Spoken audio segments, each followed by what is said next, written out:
Karim Benzema fera partie de cette liste, lui qui avait été privé d'équipe de France pendant longtemps. Stéphane Ravier, vous aviez eu des mots extrêmement durs vis-à-vis de Karim Benzema. Est-ce que vous considérez que le retour de Karim Benzema en équipe de France, dont le talent est incontestable, est-ce que c'est une bonne chose ? Le talent ne fait pas tout. Moi, j'aimerais que Karim Benzema porte les couleurs de l'équipe de France. S'il doit les porter sur le dos, qu'il les porte d'abord dans son cœur. Moi, je me souviens de ses déclarations. Je suis français pour le football, mais je suis algérien par le cœur. Alors, si M. Benzema persiste dans cette vision, eh bien, qu'il joue pour l'équipe nationale, mais à ce moment-là, l'équipe nationale d'Algérie.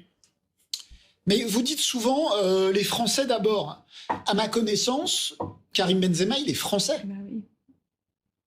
Il est français de papier, oui. Il est français de façon administrative. Personne ne lui conteste, même pas moi.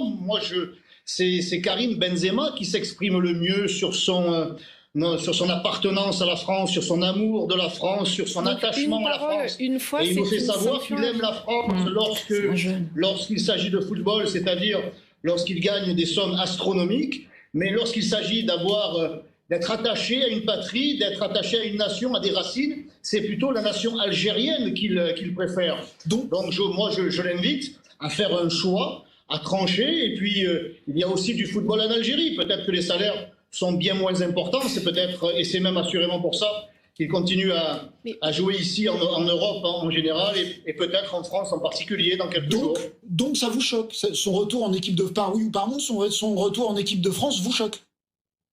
Écoutez, la France a été championne du monde sans lui. Vous voyez, comme quoi personne n'est irremplaçable, même pas Karim Benzema. Donc je pense qu'on pourrait très bien s'en passer.